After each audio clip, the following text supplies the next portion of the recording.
Hello दोस्तों, प्रणाम। मैं आपकी वंदना स्वागत करती हूँ कविता चैनल पे। एक प्यारा सा बेटी विवाह गीत लेके आई हूँ। कैसे लगेगा कमेंट बॉक्स में बताइएगा और चैनल को ज़्यादा से ज़्यादा सपोर्ट करिएगा।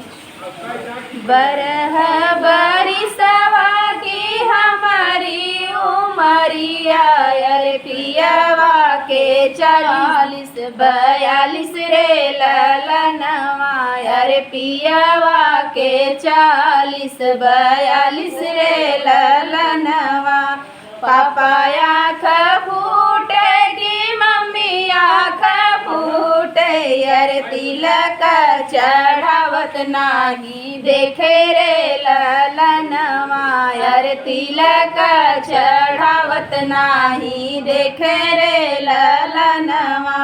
बरह बरिसवा की हमारी उमरिया, अरे पियावा के 40-42 रे ललनवा, अरे पियावा के 40-42 रे ललनवा।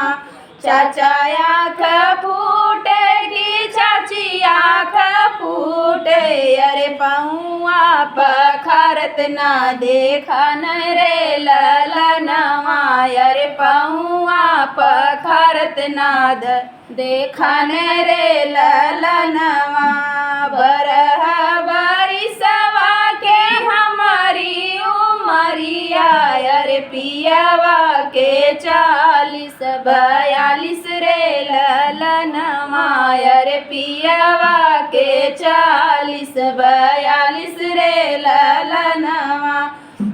भैया आँख फूटेगी, भाभी आँख फूटे, अरे करत विदाय ना देखा न रे ललनवा, अरे करत विदाय ना देखा न रे ललनवा।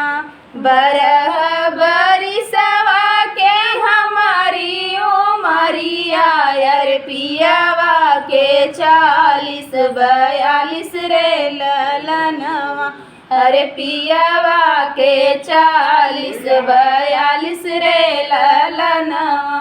तो फ्रेंड, ये गीत आप लोगों को कैसा लगा कमेंट बॉक्स में बताना। फिर मिलते किसी नए गाने से।